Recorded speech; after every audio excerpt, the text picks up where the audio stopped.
രണ്ടാം പിണറായി സർക്കാരിൻ്റെ ഭരണ നേട്ടങ്ങളെപ്പറ്റി ജനങ്ങളെ അറിയിക്കുവാൻ വേണ്ടി നടത്തിയ നവകേരള സദസ്സ് 140 മണ്ഡലങ്ങളിൽ നടന്ന നവകേരള സദസ്സിൽ പറഞ്ഞ ഏക കാരണം കേന്ദ്ര സർക്കാർ കേരളത്തിനോട് കാണിക്കുന്ന ദ്രോഹപരമായ കാര്യങ്ങളെ പറ്റിയിട്ടാണ്. കേന്ദ്രവുമായുള്ള പോരിന് പ്രതിപക്ഷം തങ്ങളോടൊപ്പം നിൽക്കുന്നില്ല, അല്ലെങ്കിൽ കേന്ദ്രത്തിനെതിരെ ശബ്ദമുയർത്തുവാൻ പ്രതിപക്ഷം നിൽക്കുന്നില്ല എന്നൊക്കെ ആരോപണങ്ങളും ഇടതുപക്ഷത്തിന്റെ ഭാഗത്തു നിന്നും ഉണ്ടാകുന്നു. പക്ഷേ പ്രതിപക്ഷം പറയുന്നത് വളരെ കൃത്യമാണ്. കേരളം ഇന്ന് അനുഭവിക്കുന്ന ഏറ്റവും വലിയ പ്രശ്നത്തിന്റെ 10% മാത്രമാണ് കേന്ദ്രത്തിന്റെ ഭാഗത്തു നിന്നുള്ളത്.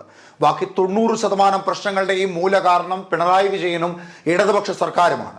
സാധാരണക്കാരന്റെ പെൻഷനും അവരുടെ ശമ്പളവും അടക്കമുള്ളവ പിടിച്ചുവെക്കുക, കർഷകരെ ആത്മഹത്യയിലേക്ക് കൊണ്ടുചെന്നെത്തിക്കുക, അങ്ങനെ സാധാരണക്കാരായ ജനങ്ങളെ ബുദ്ധിമുട്ടിക്കുന്ന തരത്തിലേക്കുള്ള നയങ്ങളുമായി എത്തി കേരളത്തിനെ കണ്ണീരിലേക്ക് ആഴ്ത്തിയതിൽ ഏറ്റവും പ്രധാനപ്പെട്ട പങ്ക് വഹിക്കുന്നത്, അല്ലെങ്കിൽ കേന്ദ്രത്തിനോടൊപ്പം തന്നെ പങ്കുവഹിക്കുന്നത് കേരള സർക്കാരാണെന്നും പ്രതിപക്ഷം പറയുന്നു. ഈ സാഹചര്യങ്ങളെ മുൻനിർത്തിക്കൊണ്ടാണ് പ്രതിപക്ഷം ശക്തമായ സമരങ്ങളുമായി രംഗത്തിറങ്ങിയത്. 140 മണ്ഡലങ്ങളിലും വിചാരണ സദസ് അടക്കമുള്ള സമര പോരാട്ടങ്ങളുമായി പ്രതിപക്ഷം ജനമുഖങ്ങളിൽ ഇറങ്ങിയതിന്റെ പ്രധാന കാരണവും കേരള സർക്കാർ തന്നെയായിരുന്നു. അപ്പോഴേക്കും മുഖ്യൻ ഒന്ന് അയഞ്ഞു.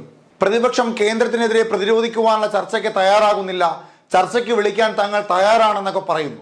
ആ സമയം വലിയ സാമ്പത്തിക പിരിമുറുക്കത്തിലേക്ക് കേന്ദ്രം കേരളത്തിനെ കൊണ്ട് ചെന്നെത്തിക്കുന്നു. ഗവർണറുടെ ഭാഗത്ത് നിന്ന് എല്ലാ തരത്തിലുള്ള സമ്മർദ്ദവും കേരളത്തിനുണ്ടാകുന്നു. കടമെടുപ്പ് പരിധി വെട്ടിക്കുറയ്ക്കുന്നു. 5600 കോടി രൂപയുടെ കടമെടുപ്പ് പരിധി വെട്ടിക്കുറയ്ക്കുന്നു.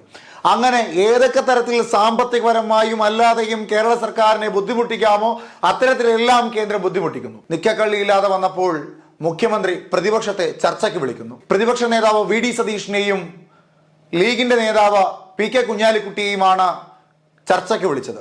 തങ്ങളുടെ ഘടകകക്ഷികളോടൊക്കെ ചർച്ച ചെയ്തതിനു ശേഷമാണ് ഇത്തരത്തിൽ മീറ്റിംഗിൽ പങ്കെടുക്കാമെന്നൊരു ധാരണയിലേക്ക് പ്രതിപക്ഷ നേതാവ് വി ഡി സതീശൻ എത്തിയിരിക്കുന്നത്. എന്തായാലും ഇനി അങ്ങോട്ട് പ്രതിപക്ഷ നേതാവ് വി ഡി സതീശൻ എടുക്കുന്ന നിലപാട്, അതായത് കോൺഗ്രസിന്റെ നിലപാട്, കേന്ദ്രത്തിനെതിരായ കോൺഗ്രസിന്റെ നിലപാട്, അത് ഈ ചർച്ചയെ അടിസ്ഥാനപ്പെടുത്തിക്കൊണ്ടിരിക്കും. എന്നിരുന്നാലും കേരളത്തിന്റെ ജനദ്രോഹ നയങ്ങളുമായി യാതൊരു തരത്തിലുള്ള സന്ധി സംഭാഷണത്തിനും തങ്ങൾ തയ്യാറല്ല എന്ന് ഇന്നലെ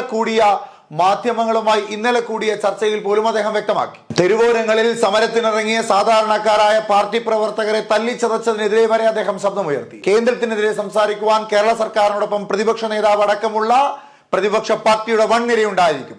പക്ഷേ കേരള സർക്കാർ, പിണറായിയുടെ സർക്കാർ ഇവിടുത്തെ സാധാരണക്കാരായ ജനങ്ങൾക്കെതിരെ എടുക്കുന്ന ജനദ്രോഹപരമായ നിലപാടുകൾക്ക് യാതൊരു തരത്തിലുള്ള വിട്ടുവീഴ്ചയ്ക്കും ഇല്ല എന്നും അദ്ദേഹം അടിവരയിട്ട് പറയുന്നു. കേന്ദ്രത്തിൽ BJP ഇല്ലായ്മ ചെയ്യുവാൻ വേണ്ടി ഒരു വലിയ സഖ്യം ഉയരുന്നു, ഇന്ത്യ എന്ന മഹാസഖ്യം ഉയരുന്നു.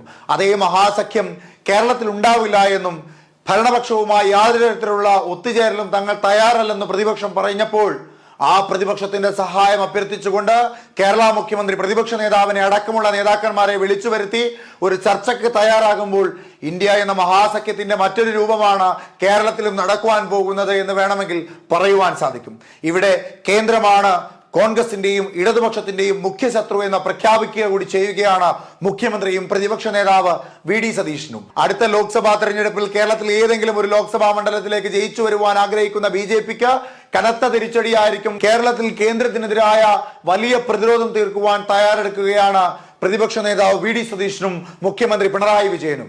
ഇത് കേന്ദ്രത്തിനെ സംബന്ധിച്ചിടത്തോളം വലിയ ഒരു തലവേദനയായി മാറും. അവർ ഒറ്റക്കെട്ടായി നിന്നുകൊണ്ട് കേന്ദ്രത്തെ പ്രതിരോധിക്കും.